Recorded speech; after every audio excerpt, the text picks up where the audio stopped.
Bienvenue dans Radicalement Vivante, le podcast brut, vibrant et sans filtre pour les femmes qui veulent reprendre le pouvoir sur leur vie, leur corps et leur vérité. Je suis Julie, thérapeute et enseignante holistique, ancienne anorexique, mère après stérilité, femme libre après le chaos. Ici, on parle de ce qui traverse, brûle, libère, répare, pour t'aider à reprendre le pouvoir sur ta vie. Et le sujet d'aujourd'hui est guérir sa relation à la nourriture. Ce n'est pas qu'une question d'assiette. Je vais t'expliquer pourquoi, je vais te montrer qu'il y a 3 parties cruciales à prendre en considération dans ta relation à l'alimentation. On croit que pour guérir sa relation à la nourriture, il suffit de trouver le bon régime, la bonne méthode, la bonne assiette. Alerte spoiler, c'est faux. C'est d'ailleurs pour ça que tous les ans, il y a un nouveau régime à la mode qui sort à l'arrivée des beaux jours. Si ça tenait réellement dans le temps, il n'y aurait pas besoin de renouveler tous les ans. Tu peux manger la salade la plus parfaite du monde si ton cerveau hurle sa frustration, si ton corps est en stress permanent, si tes blessures intérieures continuent de saigner, ça ne tiendra pas. Alors, une question se pose. Si ce n'est pas une question d'assiette, c'est une question de quoi ? De cerveau et d'émotion. Dans cette première partie, je vais te parler du cerveau avant l'assiette. Comprendre tes circuits neuronaux. La compulsion alimentaire n'est pas une faiblesse. C'est un circuit neuronal automatique. Les neurosciences démontrent que le cerveau apprend par répétition. Plus un comportement est répété dans un état émotionnel particulier, plus il devient automatique. Exemple, tu es stressé après une journée de travail et ton réflexe, c'est d'attraper une barre chocolatée. Ton cerveau, lui, qu'est-ce qu'il va faire comme circuit neuronal ? Il va mémoriser ce circuit stress, récompense, soulagement. La prochaine fois que tu seras stressé, ton corps va réclamer le même chemin. Ça paraît logique en fait, mais faut le savoir. Si je te donne d'autres exemples, si on prend le côté émotionnel de la chose, frustration, colère, égale compulsion sucrée pour adoucir le malaise. Si on est dans une situation automatique, fatigue ou ennui, égale grignotage même sans fin réelle. Tu sais, là j'ai l'image de la nana qui sait pas quoi faire, tourne en rond, elle a plein d'heures devant elle, elle se claque devant une série et la première chose qu'elle fait c'est ouvrir des bonbons, sortir des gâteaux. Bah voilà, ça c'est ça, ok ? Et en 3, tu vas retrouver les croyances profondes. Je ne mérite pas le plaisir, égale chaque repas devient un combat interne, même avec des aliments sains. Si je prends en référence le livre « Les pensées qui font maigrir » de Eutzemeria, d'après lui, nos croyances inconscientes façonnent notre rapport à la nourriture. Et moi, je pense qu'il a raison, ok ? Donc c'est simple, si tu ne changes pas ta relation à la nourriture avec ton frigo, tu la changes avec ton cerveau. Je répète sans accroc. Tu ne changes pas ta relation à la nourriture avec ton frigo, tu la changes avec ton cerveau. En 2, il y a une part de contrôle. Quand ton assiette devient un terrain de guerre, tu sais. On en a déjà parlé dans un des épisodes précédents, le contrôle influence ton quotidien. Si je fais encore une fois référence au livre Stop au contrôle de Lise Bourbeau, contrôler son assiette, c'est essayer de contrôler sa vie, ses émotions, les autres. D'ailleurs, si t'as pas été écouter l'épisode au sujet du contrôle, je te conseille d'y aller maintenant. On va passer sur d'autres exemples plus concrets du contrôle. Tu planifies tes repas à la minute pour éviter le chaos. Mais dès que tu sors du plan, tu culpabilises. Mais ça a été tellement des années de ma vie de faire ça. J'étais dans une diète très drastique. J'en ai parlé aussi dans un des épisodes précédents pour sortir de l'anorexie. Mais alors du coup, dès que je changeais, parce qu'il y avait un imprévu, un truc comme ça, mais je te dis pas ce que ça engendrait comme émotion, et notamment la culpabilité. Exemple numéro 2, tu ne manges pas certains aliments pour prouver ta discipline. mais t'accumules frustration et stress. Mais ça aussi, putain, ça a été des années de ma vie de faire ça. C'était pour me valoriser, du genre, ouais, t'as vu, moi ça, j'arrive à ne jamais en manger.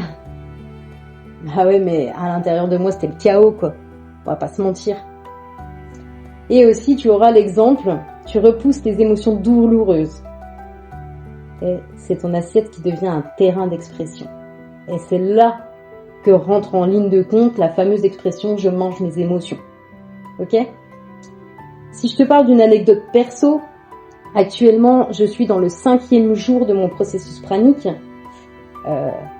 Juste petite ligne, un processus pranique, c'est un jeûne de 21 jours. Je ne vais pas développer là, je t'invite à aller faire des recherches sur Google. Tu sauras ce que c'est, quoi. Ok ? Et hier, ça a été une journée particulièrement difficile émotionnellement.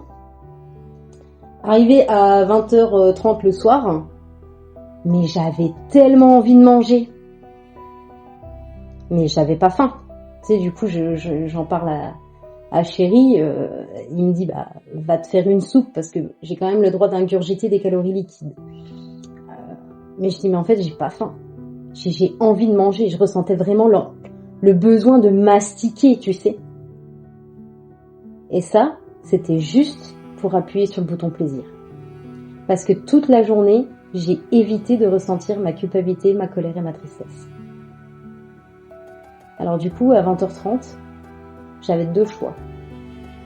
Soit céder et manger pour anesthésier ce que je ressentais, ou alors accueillir les émotions et les laisser me traverser pour qu'elles deviennent une histoire ancienne. Eh ben, j'ai tenu bon. J'ai pas cédé et j'ai accepté d'accueillir mes émotions pour qu'elles me traversent. Vouloir contrôler son assiette, c'est comme mettre un sparadrap sur une plaie infectée. Tu caches, mais tu ne guéris pas. C'est pareil que de mettre la crasse sous le tapis. La crasse, elle est toujours là. À un moment donné, il y en aura tellement que ça va ressortir au travers du tapis, tu vois. Bah, c'est pareil pour toi. Ok ? Et là, c'est ici qu'on va toucher à quelque chose de plus profond encore. Parfois, c'est pas seulement ton histoire, mais ça peut être aussi celle de tes ancêtres. Et c'est là qu'on en arrive au 3e point, le transgénérationnel. Parce que tu ne portes pas seulement ton poids à toi. Alors, je vais prendre une référence, le livre « Aïe mes aïeux » de Anne Ancelin. Je n'arriverai jamais à prononcer ce nom. Schutzenberger, je pense que ça se dit comme ça. La transmission transgénérationnelle. Certains comportements alimentaires et excès de poids peuvent être hérités inconsciemment. Et ça, quand j'ai fait mes années de formation sur tout ce qui était mémoire transgénérationnelle, lien d'héritage transgénérationnel, j'ai fait beaucoup de corrélations avec tout ce qui était relation à la nourriture. Et d'ailleurs, dans le programme que j'avais sorti à l'époque, qui n'existe plus, Se nourrir en conscience, on travaillait à 80% sur tout ce qui était émotion refoulée et tout ce qui était en héritage. Pour te donner des exemples concrets, un excès de poids pour se protéger comme un bouclier contre le monde extérieur. Tu peux aussi maintenir certaines habitudes alimentaires pour rester fidèle à une lignée qui a connu la famine ou la frustration. On est bien d'accord que ces exemples sont généralement complètement inconscients. Tu peux manger ou ne pas manger pour tenir ta place dans la famille, éviter le conflit ou le rejet. Et aussi la surcharge émotionnelle héritée, émotions refoulées, les compulsions automatiques. C'est pas seulement ton histoire qui est dans ton assiette. C'est parfois celle de tes parents, tes grands-parents, tout un héritage qui vit encore dans ton corps. Guérir, c'est libérer son corps, ses émotions, mais aussi son arbre généalogique. La relation à la nourriture n'est pas qu'une question d'assiette. C'est une question de cerveau, d'émotion, d'héritage. Et tant que tu n'iras pas à la racine, tout le reste s'écroule. Pour avoir une belle maison, il faut construire de solides fondations. Et avant ça, il faut aller nettoyer le terrain, parce qu'il est en friche.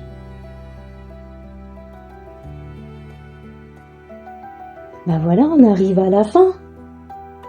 Et on croit souvent qu'il suffit en fait de prendre une bonne résolution alimentaire pour que tout change. Sauf que, comme je le disais juste avant, si ça part pas de la racine, ça tient pas. Et c'est justement le sujet de l'alchimie du quotidien en septembre. En avant-première, les membres de l'alchimie du quotidien vont pouvoir avoir accès à The Shift, mon programme signature. 28 jours pour aller ancrer de nouvelles habitudes.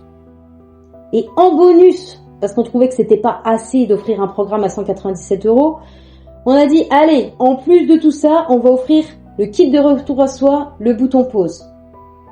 Ce qui te fait un total de 208 € de cadeaux sur ce mois de septembre. Alors là, si j'ai un conseil à te donner, c'est clique sur le lien de la description de cet épisode. Rejoins-nous dans l'alchimie. Parce que tu vas shifter. Et surtout, avant de te quitter, abonne-toi au podcast. Partage cet épisode à ta meilleure amie parce qu'elle en a sûrement autant besoin que toi. Je te dis à très vite dans un prochain épisode. Et surtout, laisse-moi une petite trace de ton passage. Ça me fera très plaisir. Ça me permettra d'avoir beaucoup plus de portée et certainement d'aider beaucoup plus de gens.